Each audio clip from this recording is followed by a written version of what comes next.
Bonjour, bonsoir, chers toutes, chers tous. Bienvenue dans cette nouvelle capsule. Aujourd'hui, nous allons aborder la relation. Oui, la relation, la symbolique du pouvoir politique en relation avec les arts divinatoires.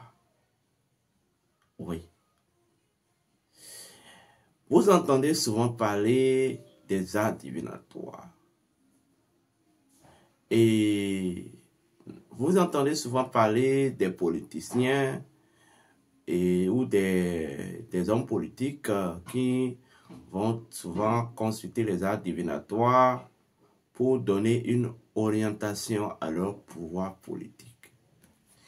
Mais est-ce que vis-à-vis des principes et lois de la nature, est-ce que ceci a véritablement un sens?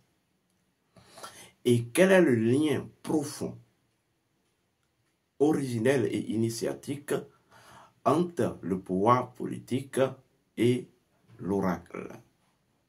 C'est de ça que nous allons parler dans cette vidéo.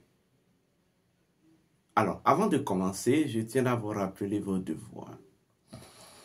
Vos devoirs, c'est de liker la vidéo, c'est de partager la vidéo, c'est de vous abonner massivement.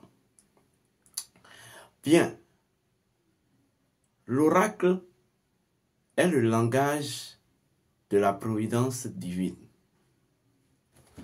Parce que dans la relation entre l'esprit et la matière est basée sur 3 dimensions.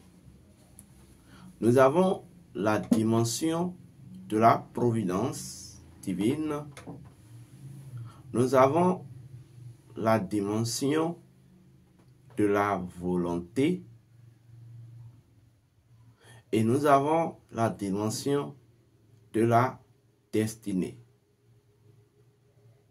Je répète. L'esprit et la matière, leur relation est structurée en 3 grandes dimensions. La dimension de la providence divine, ou on va appeler la dimension providentielle, la dimension de volonté et la dimension de destinée. Alors, la dimension providentielle relève de l'universalité. En fait, relève de l'essence même de la nature de l'océan de vie, ou ce que nous allons appeler le non. Donc, la providence universelle est même la source de toutes ou des dimensions, principes et forces des choses. Voilà pourquoi on dit les forces sont providentielles. Vous voyez? Par contre, le pouvoir, en fait, relève de la volonté. Et la destinée relève de la puissance relève de la destinée. La destinée, ce n'est qu'une manifestation, vous voyez, d'une configuration providentielle portée par une volonté. Donc, on peut bel et bien modifier une destinée si on comprend, on retrouve sa codification au sein de la providence et on connaît en fait la connotation de la volonté qu'il a portée en manifestation. Alors, donc l'oracle est tout simplement le langage de la providence. Oui. La providence divine, en termes d'instance cosmique, est liée à ce que je vais appeler la mémoire cosmique. Vous comprenez? Et c'est de la providence divine, c'est de la mémoire cosmique que toutes les choses proviennent, se positionnent et prennent forme. De la même manière que lorsque toutes les choses se déforment, ils retournent toujours à la providence divine. Donc, la divination ou l'oracle c'est une technologie qui permet de faire parler ou qui permet à la providence de s'exprimer. Vous voyez? De s'exprimer ou de libérer d'informations. Donc, chaque information, selon la nature providentielle, est un code. Un code dont l'oracle va s'occuper de sa libération tout en ne violant pas son sceau. Et son sceau, c'est les principes. Donc, toutes les informations, lorsque elles quittent la providence, elles sont encore sous le sceau du principe premier de cette information-là. Maintenant, au devin, au prêtre oracle ou oraculaire, de décoder et en fait de convertir en une volonté ou en une destinée. C'est ça qui sous-tend cette phrase que les gens ont l'habitude de dire en disant qu'aucune destinée n'est figée. La destinée devient la conversion de façon manifestée d'une information issue de la providence divine, vous voyez, maintenue sous le sceau de son principe premier, portée par une volonté précise. Ce qui constitue le mode opératoire d'une information, c'est même la volonté. Vous m'entendez très bien. Lorsque vous allez chez un devin, vous consultez l'oracle, ou vous-même vous consultez l'oracle sur quelque chose, 5 minutes après, allez reconsulter. Ce n'est pas exactement les mêmes choses qui vont ressortir, parce que le laps de temps qui s'est déroulé entre votre première consultation et les informations qui sont sorties et votre deuxième consultation, il y a eu des implications émotionnelles, et mentales et autres en termes de volonté qui se sont ajoutées. Donc, qui modifient quoi qu'on dise, tout comme la rotation de la Terre. Quand la Terre fait sa rotation, ne revient pas au même niveau forcément au niveau de l'information, au sein de l'information. Vous voyez? Donc, maintenant, vous savez, la providence est toujours juste. Gardez ce principe-là à cœur et gardez ce principe en tête. La providence est toujours juste. La providence, quelles que soient les configurations, ne perd jamais sa justesse. La providence, elle est véridique, elle est véritable. Et quelles que soient les configurations, la providence ne perd jamais sa véracité. La providence, elle est authentique. Et quelles que soient les configurations, la providence ne perd pas son authenticité. Donc, lorsque la providence libère une information à travers l'oracle, c'est comme une énergie qui a été créée dans la nature. Maintenant, cette énergie doit passer par certains canaux pour maintenant venir dans le monde matériel. On va appeler ça la concrétisation de l'information de l'oracle. Maintenant, qu'est-ce qui va se passer? Lorsque, à travers l'oracle, la consultation, la providence universelle a libéré une information et le processus naturel est déclenché, le processus d'ancrage de l'information est déclenché.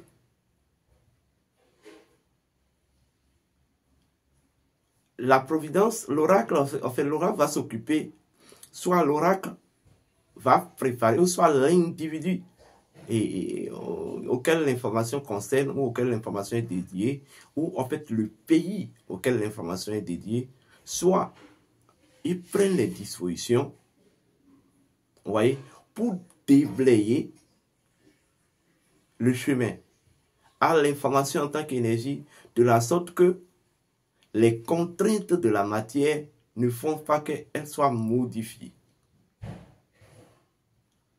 Vous comprenez? C'est comme si on vous a toujours dit et vous avez toujours vu que Paris est joli, Paris est bon. Et que quand on va à Paris, c'est la belle vie et tout. Mais lorsque vous irez à Paris, Paris est bon, Paris est joli, ça ne va pas changer.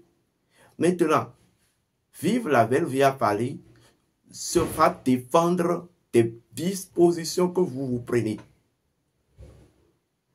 Vous comprenez? Est-ce que vous avez un boulot? Est-ce que vous avez... etc.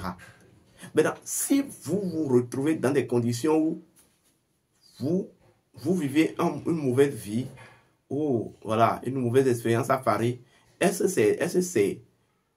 du fait que vous avez prédit que Paris est bon? Est-ce que cette prédiction a menti? Cette prédiction n'a pas menti en réalité. Vous comprenez? Donc, toute information portée par l'oracle est tout simplement une énergie née de la providence universelle qui doit se concrétiser dans la matière, s'ancrer dans la matière. Et en fait, il y a une différence de fréquence entre la matière et la providence. Donc, dans le processus de manifestation, dans le processus de matérialisation, il peut avoir des contraintes qui peuvent, en fait, redisposer l'énergie ou l'information issue de la providence. Voilà pourquoi lorsque vous allez consulter l'oracle, l'oracle vous dira, oui, l'oracle va faire des prédictions, va dire, il y aura telle chose que vous devez faire pour favoriser le trajet à l'énergie informative, pour qu'elle se concrétise, en fait, de façon intégrale. Je ne sais pas si vous me voyez. Maintenant, il arrive en certaines énergies, et les énergies qui sont assez mûres. Donc, quand on voit les muretés, quand on voit la maturité, quelles que soient les contraintes, c'est qu'ils ont la maturité nécessaire pour affronter les contraintes.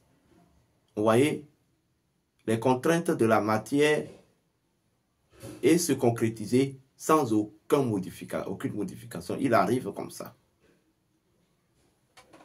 Mais quel que soit le cas, c'est la volonté de l'humain qui est le plus important. Bien, ça c'est une petite détail que j'ai voulu laisser avant d'aborder exactement mon thème.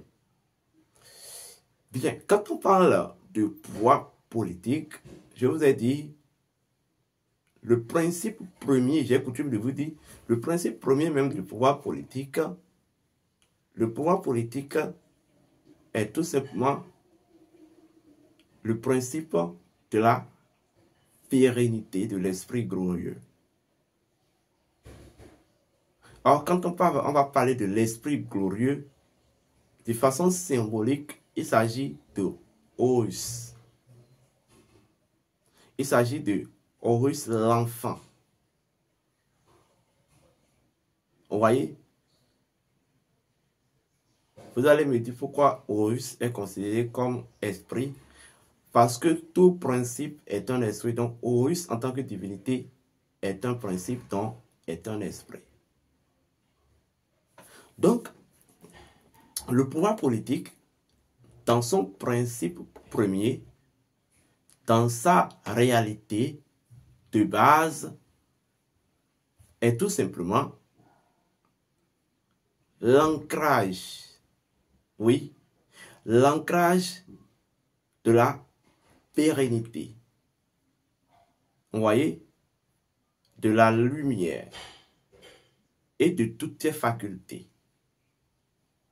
Voilà pourquoi j'ai coutume de vous dire, le pouvoir politique est un pouvoir spirituel. C'est une réalité de lumière par essence. Est-ce que vous me comprenez bien? Est-ce que vous m'entendez? Et lorsque nous allons encore plus loin, lorsque vous prenez d'abord le mot politique, comme je vous l'ai dit, ça veut dire Héliopolis, Écosse. Écosse ou Ouka, ou Kori, qui veut dire Horus. Donc ça veut dire que tout simplement, quand on dit politique, ça veut dire la maison d'Horus. Et Héliopolis, c'est associé aux divinités du soleil. Donc, en fait, ça veut dire, en fait, la cité d'Horus ou la cité de la lumière. Vous voyez? La cité de la lumière. Donc, les deux éléments qui constituent le fondement originel du pouvoir politique, c'est ce que les maçonniques appellent l'épée, non, le compas et l'équerre. Les compas représentant les yeux d'Horus, l'équerre représentant les testicules de Seth. Et Horus va gérer la maison de ses ancêtres, en fait, par maîtrise, vous voyez, et par bénédiction de la Semantawi. Et vous savez que, en fait, par bénédiction de Hotep. Vous voyez? Alors, les yeux d'Osiris représentent l'oracle, où on va parler des yeux d'Horus l'Ancien, qui est l'interface cachée de l'Horus l'Enfant. Donc, il s'agit de l'oracle. Vous voyez? Il s'agit tout simplement de l'oracle, en fait, du langage universel de la providence divine. Il s'agit de la divination. Dans tous les pouvoirs politiques du monde, ils ont toujours eu des conseils d'oracle ou des conseils oraculaires. Parce que ce que vous ne savez pas, en tant que politique, vous dirigez deux classes de population. Une classe de population entitaire et une qui est invisible, et une classe de population humaine qui est visible. Mais la volonté de la classe de la population entitaire a un poids suffisante ou suffisante que celle de la classe humaine. Vous voyez? Donc, il y a des décisions, lorsque vous devez les prendre, vous devez tenir compte de l'impact d'équilibre ou de déséquilibre que ceci va générer entre les deux classes. Et l'élément, la technologie qui vous permet de faire ce diagnostic, c'est l'oracle. Au temps de l'Égypte ancienne, lorsque le pharaon veut prendre une décision, il y a un oracle qu'on appelle la pendule de Thoth, qu'il consulte. Non seulement la pendule de Thoth lui permet de faire un diagnostic de sa décision, et maintenant, ça lui permet d'exécuter sa décision. Je vais après vous faire une formation sur la pendule de Thoth. Donc, vous ne pouvez pas gérer le pouvoir politique si vous n'avez pas une oracle. C'est impossible. Je pense que les pays comme le Bénin ou d'autres pays, ou comme tous les pays africains, il faut institutionnaliser le conseil oraculaire comme base préparatoire de décisions politiques et étatiques. S'il y avait de telles choses, les gens ne peuvent pas se lever dans un pays de vaudou-toumé et voter des lois qui peuvent promulguer l'avortement. Ou même qui peut promulguer, je vais dire,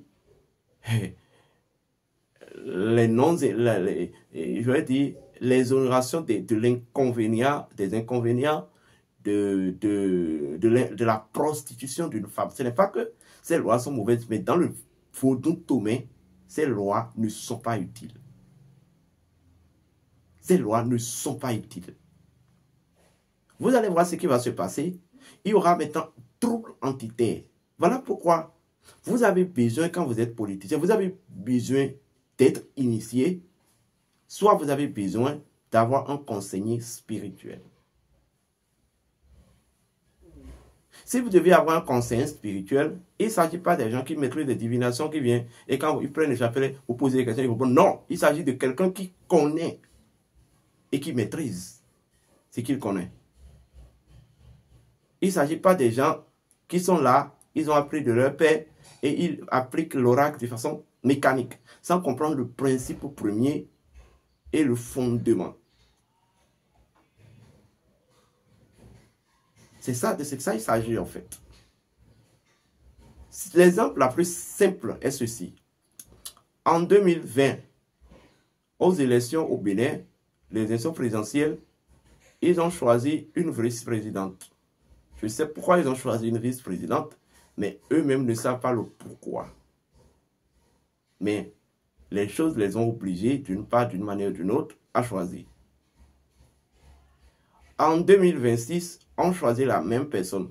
Mais j'ai été la personne qui vous a révélé pourquoi ça devait être elle et que c'est elle qui a été choisie. Mais je pense que vos oracles ne vous l'ont pas révélé. Il ne s'agit pas de dire... L'oracle, en fait, au-delà de l'oracle vous permet de consulter, l'oracle vous permet de créer des réalités. Vous oubliez souvent ça là, en fait. Et l'oracle vous permet aussi de comprendre les choses. L'oracle n'est pas juste là pour vous répondre aux questions oui, non, oui, non. Et les politiciens aiment souvent jouer à ce jeu-là. Ils aiment, en fait, je vais dire, créer une probabilité ou mettre l'oracle dans une position de probabilité de polarité. Vous voyez, probabilité polarité. L'oracle est juste un indice là qui doit répondre oui, non, oui, non. Or, l'oracle, au-delà de ça, permet d'aller dans la nature profonde des choses et comprendre le pourquoi des choses. Nous devons institutionnaliser les oracles. Et que pourquoi pas, ça je vous la livre comme idée, pourquoi pas plus tard, puisque la présidence de la République de nos États est basée sur deux grands cabinets. Nous avons le cabinet civil de la présidence, le cabinet militaire. Pourquoi pas aussi avoir un cabinet occulte? Sous le cabinet militaire, il y a, exemple, le service des renseignements militaires. Ça fait partie. Sous le cabinet civil, il y a le service des renseignements civils.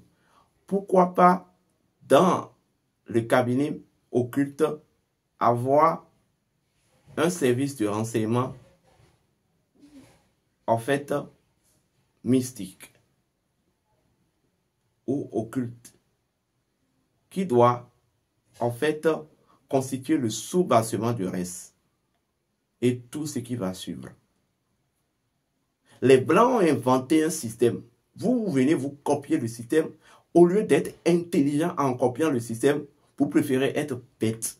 Parce que les Blancs font le truc comme ça. Ou vous préférez faire le truc comme ça. Vous pouvez innover, en fait. Tant bien que moi, si ça ne tient qu'à moi, il faut finir avec tout ce système depuis 1960 là. Il faut boucler ça, il faut bâcler totalement ça et instaurer un nouveau système. Moi, ça a été toujours mon aspiration. Ça ne va pas changer et ça ne changera jamais. Même jusqu'à ma tombe, je ne changerai jamais cela. Même ça, dans mes vies futures, je ne changerai pas. Le système néocolonial, néo-impérialiste, il faut changer ça. Un point, un trait. Maintenant, vous qui êtes encore dans le système et qui n'a pas cette force de changer, soyez un peu intelligent en copiant ce qu'ils vous ont donné du système. Soyez un peu intelligent en fait. Innovez au moins un peu dans le système. Vous pouvez créer un cabinet au culte de la présidence, sous laquelle aura un service de renseignement occulte. Ce qui fait que toutes les décisions que le chef de l'État doit prendre doit passer par là. Vous comprenez? Doit passer essentiellement par là. Il ne s'agit pas de faire quelque chose parce qu'on vous a dit de faire, mais il s'agit de comprendre le pourquoi vous devez faire ça. Est-ce qu'on me comprend? C'est de ça qu'il s'agit en fait. Il faut plus tard créer un conseil législatif de la chefferie traditionnelle. Oui.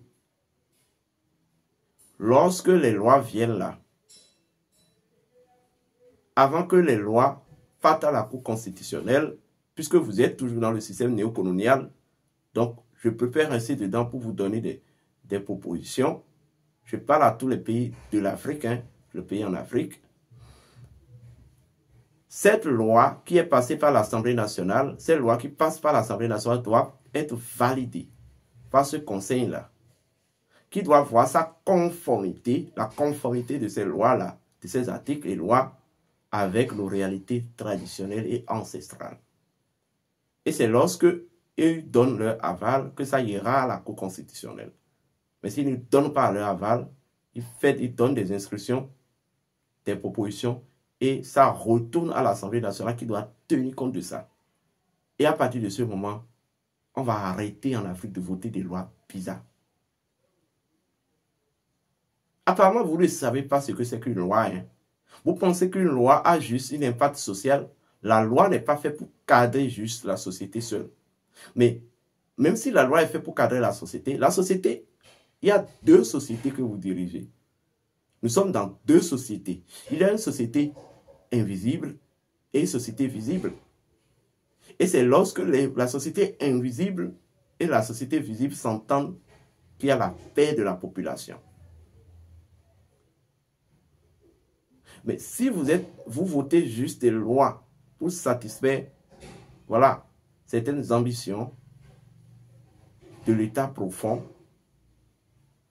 ceci va compromettre l'équilibre même de la société et les conséquences ne tarderont pas à se faire sentir dans les générations à venir. C'est de ça qu'il s'agit en fait.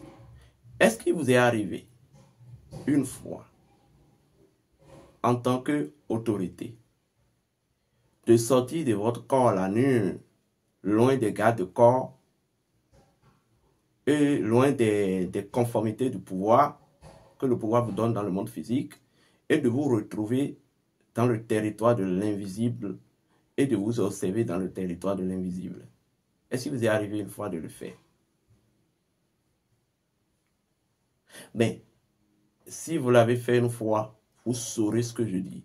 Et vous saurez la pertinence de ce que je dis. Et vous saurez que on ne prend pas des décisions à la tête d'un pays ou dans un poste précis dans la vie d'un pays tout en tenant compte uniquement des configurations factuelles et des impacts factuels.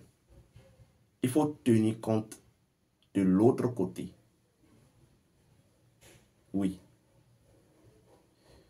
Bon, moi, je pense que les politiciens des pays africains se doivent d'être formés. Bon, de toute façon, les mêmes causes vont toujours produire les mêmes effets parce que le système néocolonial nous a été imposé pour que nous tournions toujours en rond. Ce n'est pas fait pour nous faire réfléchir. Sinon, quand même, si c'était fait pour nous faire réfléchir, c'est quand même, quand on veut copier quelqu'un là, on le copie de façon quand même intelligente. Mais vous venez copier et vous copiez de façon bête. Et encore que vous copiez, non seulement vous copiez de façon bête, ce que vous copiez là, ce n'est pas la manière dont il fait les choses que vous les copiez. Vous pensez qu'en Occident, les gens prennent des décisions comme ça, sans consulter leur oracle? Là-bas, là, c'est l'état profond qui décide de ce que les politiciens doivent faire. Et tout ce qu'eux, ils votent, tout ce que des décisions qu'ils prennent là, ça cadre avec leur nature impérialiste, ça cadre avec leur identité. Vous comprenez? C'est exactement ça en fait. C'est comme vous prenez un Africain et un Occidental. La conception de l'Africain de l'environnement, ce n'est pas la même chose que l'Occidental. Donc vous ne pouvez pas aller plaquer les lois de l'Occident sur l'environnement et venir imposer ça aux Africains. C'est impossible. Nous n'avons pas les mêmes réalités. Ne concevons pas l'avenir, l'environnement de la même manière. Pour nous, l'environnement, en fait, c'est tout simplement un sanctuaire aux forces de la nature. C'est comme ça que nous concevons l'environnement. Bon, eux, ils ont leur manière de concevoir l'environnement, etc., etc. Donc, il est important d'instaurer dans notre système, dans nos systèmes étatiques en Afrique, un conseil oraculaire. Vous voyez? Soit on l'instaure, soit la révolution, elle est inévitable, elle reviendra. On finit avec tout ça là, ce système qui perdure depuis 1960. Et on instaure un nouveau système qui cadre avec nos réalités, notre paradigme et autres. Et selon notre paradigme, le pharaon dirige le monde souterrain, terrestre et céleste. Donc, toutes les décisions que le pharaon veut prendre, tout en gardant le l'Ouest, doit impacter les trois mondes. Donc, il est inévitable pour lui de consulter les autres dimensions, le monde invisible, avant de prendre des décisions. Et toutes les décisions doivent cadrer avec les lois et les principes naturels, ou les lois et les principes associés à la nature de son pays ou de sa terre. C'est ça en fait. C'est là que se trouve l'utilité de l'oracle. Et lorsque vous votez, lorsque vous prenez une décision, l'oracle permet de créer des conditions pour que cette décision ait un impact dans les trois mondes et ait un impact sur des générations à venir. Vous ne comprenez pas pourquoi dans le vaudou tomé, dans le pays vaudou, lorsque les anciens s'assoient sur l'arbre à palabre et disent à partir d'aujourd'hui, telle chose ne doit plus être comme ça, et ils votent la loi, ils prennent les dispositions occultes et ils essayent de faire savoir leur volonté à la nature qui va essayer de légiférer ça dans toutes ces dimensions, de la sorte que lorsque quelqu'un va venir faire le contraire, la nature va réagir naturellement. C'est ça en fait.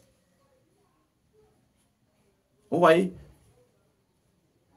Sinon, bon, comment se fait que dans une famille, on dit, nous, on ne mange pas telle chose dans notre famille? Et étant donné que c'est dit comme ça, vous ne pouvez pas, si vous mangez ça, ça a en même temps d'impact. Parce qu'il y a des rituels qui ont suivi cette décision ancestrale et qui ont permis la légifération de cette décision ancestrale. Je vais m'en arrêter là. Portez-vous bien et que les bénédictions soient.